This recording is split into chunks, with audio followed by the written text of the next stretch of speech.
Halo teman-teman semua, kenalin nama aku Gina Hertnisa, aku dari kelas 4C, program studi S1 Manajemen Fakultas Ekonomi dan Bisnis Universitas Singapura Bangsa Karawang. Nah teman-teman, kali ini aku bakal membawain mengenai tutorial cara penggunaan dari software PUMKM. Nah, jadi di sini aku bakal ngebawain materi dari agregat planning nih teman-teman. Karena dalam dunia manajemen operasi, agregat planning itu adalah suatu perencanaan yang merupakan tahap paling penting dalam menyusun strategi produksi jangka menengah. Nah, tujuannya buat apa sih? Nah, tujuannya itu adalah untuk memastikan keseimbangan antara kapasitas produksi dan permintaan secara efisien, baik dari segi biayanya, tenaga kerja, maupun sumber dayanya.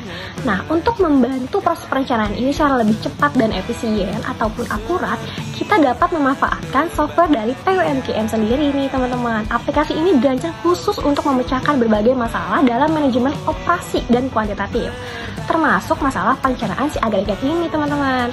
Nah, melalui tutorial kali ini, aku bakal mempelajari langkah-langkah praktis dalam menggunakan aplikasi dari PUMKM ini untuk menyelesaikan persoalan perencanaan agregat planning.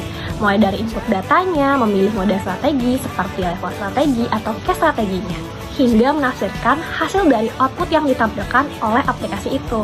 Nah, dengan memahami cara kerja aplikasi ini, diharapkan para pengguna, khususnya mahasiswa atau praktisi, dapat lebih mudah nih membuat keputusan perencanaan produksi yang optimal berdasarkan data dan analisis kuantitatif. Nah, untuk mengetahui tutorialnya, yuk ikutin aku, check it out! Oke teman-teman, sesuai janji aku tadi, aku bakal ngejelasin mengenai tutorial atau langkah-langkah gimana sih cara menggunakan software dari PUMKM untuk menghitung agregat planning.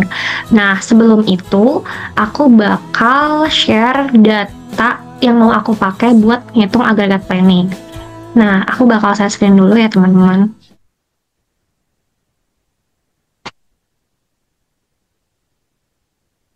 Nah, di sini aku bakal buka dulu data yang mau aku pakai. Nah, ini buat datanya. Nah, datanya itu di sini ada 4 periode dari bulan Januari sampai bulan April. Terus di sini ada demand-nya untuk masing-masing bulan. Di sini ada informasi produk untuk ada regular time cost, ada overtime cost, ada subcontracting cost, ada holding or carrying cost, ada back order cost, ada increase cost, decrease cost, initial inventory, juga unit last period. Di sini juga ada informasi produknya, yaitu regular time capacity-nya dengan nilai 2000, subcontract capacity-nya 0, overtime capacity-nya 0. Oke, kalau misalkan udah, kita bakal buka aplikasi dari PUMKM-nya dulu ya. Nah, kalau kalian belum punya aplikasi ini, bisa di-download dulu aja.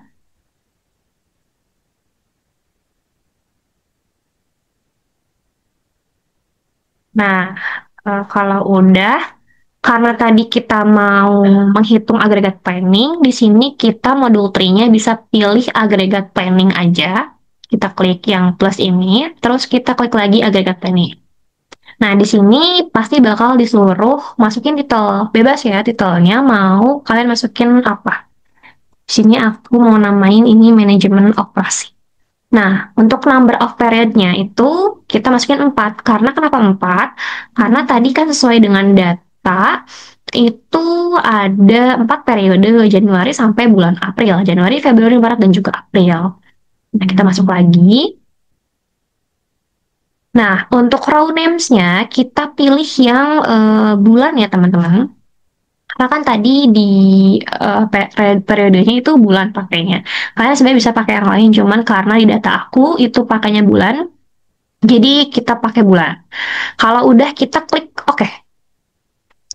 Nah, kalau udah, bakal keluar kayak gini settingannya. Nah, karena tadi kan disesuai data, itu kita akan masukin demand-nya ya, untuk masing-masing bulan. Nah, tadi kita balik dulu ke datanya. Kita copy aja dulu demand-nya dari bulan Januari sampai bulan April, pakai Ctrl+C. Kalau udah, kita copy ke sini. Ctrl+V. Nah, udah masuk nih demand-nya. Nah, untuk regular time capacity-nya itu tadi di datanya kan 2000 ya. Nah, jadi kita masukin untuk masing-masing bulannya semuanya 2000. Kita masukin 2000, teman.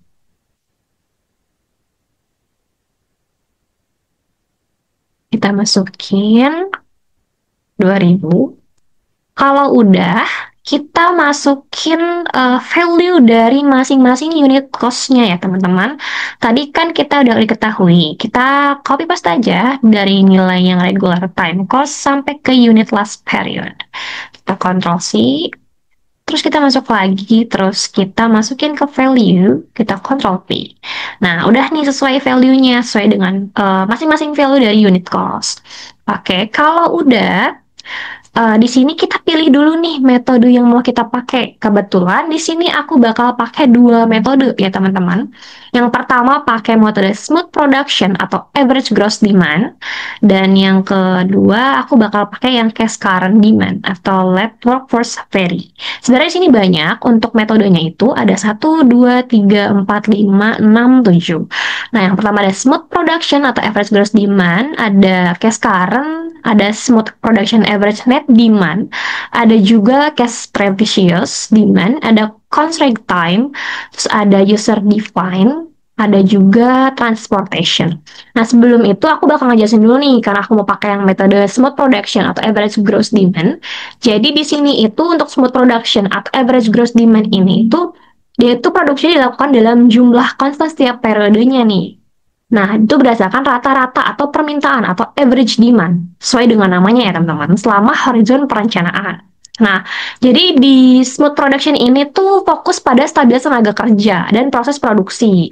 Nah, untuk kelebihan atau kekurangannya itu ditampung melalui si persediaan atau inventory atau back order, pesanan tertunda. Nah, jadi beban kerja itu stabil dan lebih mudah dikelola. Terus kekurangannya itu bisa menyebabkan biaya penyimpanan itu lebih tinggi jika permintaan berfluktuasi, teman-teman. Dan tidak responsif terhadap perubahan permintaan jangka pendek. Jadi kalau semisal permintaannya itu selama 6 bulan itu 100, 120, 80, 30, 90, 110, itu maka rata-rata unitnya itu 105 unit. Jadi ditetapkan 5 unit itu setiap bulan gitu. Jadi meskipun si permintaannya itu berubah-ubah gitu, teman-teman. Jadi rata-ratanya ya. Nah, kita pakai yang ini dulu ya. Kita coba yang metode smooth production atau average gross demand. Kita pencet. Kalau udah pilih si metodenya, kita bisa solve aja ya teman-teman di bagian ini solve-nya. Nah, kalau udah di solve, nah kita akan ketahuan nih total unit demand-nya berapa, total unit regular time capacity berapa, total unit regular time production-nya berapa, total unit inventory berapa, shortage berapa. Nah, udah ketahuan nih, untuk total cost-nya juga $43.375. Di sini sub total cost-nya $39.900, untuk inventory-nya $375 dan $3.100 untuk shortage-nya. Nah, ini untuk metode dari smooth production atau average gross demand. Jadi dia tuh produksi itu ditetapkan dan permintaan itu berubah-ubah gitu. Oke, kita bisa lihat ya, diingat dulu teman-teman, untuk kosnya 43.075. Nah, sekarang kita pakai metode yang case current demand. Nah, di sini total cost-nya berbeda ya, lebih besar yang cash current demand itu 48.300. Nah, untuk regular time production-nya sama. Untuk unit increase-nya berbeda ya teman-teman. Tadi di smooth production itu 375, di cash current itu 3.000. Dan untuk unit decrease-nya juga beda ya, lebih tinggi di cash current dibandingkan dengan yang smooth production. Kalau di smooth production 3.100 doang ya. Untuk di cash current itu 5.400 gitu. Nah, untuk total cost-nya lebih tinggi di cash current demand dibanding yang smooth production atau average gross demand. Lebih kecil di smooth production. Kalau smooth production itu total cost-nya 42.375. Kalau di cash current itu 48.300, dan juga di bagian unit increase-nya itu beda ya, subtotal cost-nya, sama di unit decrease-nya juga beda subtotal cost-nya. Jadi lebih tinggi yang cash current. Nah, terus aku bakal jelasin juga nih, cash current tuh apa sih gitu kan. Cash current itu sebagai cash strategi, teman-teman. Jadi, mengikuti permintaan aktual setiap periodenya. Jadi, si jumlah produksinya itu berubah-ubah gitu, sesuai dengan fluktuasi si demand atau permintaannya. Terus tujuannya itu meminimalkan atau menghindari inventory atau persediaan gitu. Nah, ini. Jadi katanya kan nol. Nah, terus juga dia ini lebih sulit dijalankan jika terdapat keterbatasan kapasitas waktu atau pelatihan tenaga kerja. Jadi jika permintaan si bulan pertama itu 100 unit, maka produksi bulan kedua itu harus menaik jadi 120 unit gitu. Maka produksinya pun jadi 120 unit seterusnya gitu, teman-teman. Jadi kesimpulannya itu adalah kalau di smooth production ini untuk pola produksinya itu konstan atau berdasarkan rata-rata. Jadi berubah-ubah mengikuti si permintaan.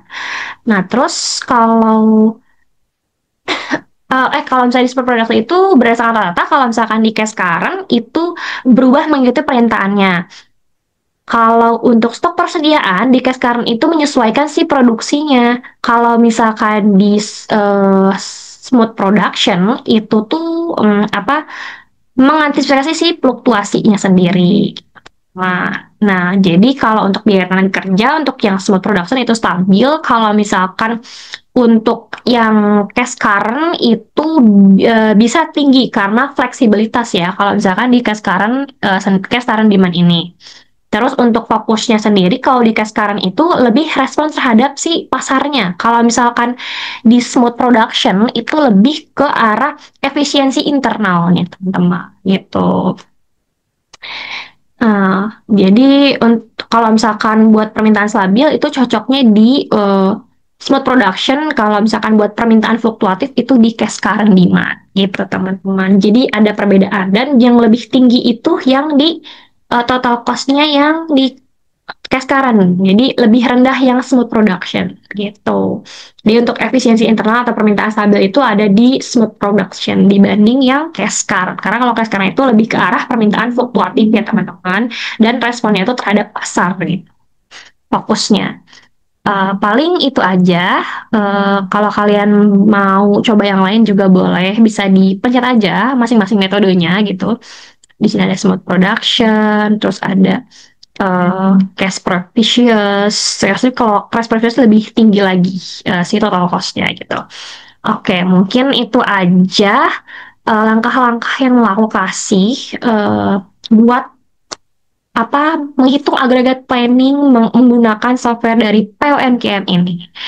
Mungkin kalau kalian bisa mau nyimpan, bisa save di sini, save pas aja. Terus masukin ke mana? Dokumen, terus namain deh filenya. Kalau udah simpan, kalau udah ya save aja. Ini udah tersave, udah tersimpan. Terus kalian bisa keluar aja dari datanya, juga kita keluarin. Oke, mungkin sekian aja tutorial dan langkah-langkah menghitung agregat planning menggunakan aplikasi atau software dari PUMKE. Mungkin selebihnya mohon dimaafkan bila ada salah dan kekurangan, karena kesempurnaan yang milik Allah Subhanahu wa taala. Sekian, terima kasih tutorial dan langkah-langkah dari saya. Wassalamualaikum warahmatullahi wabarakatuh. See you.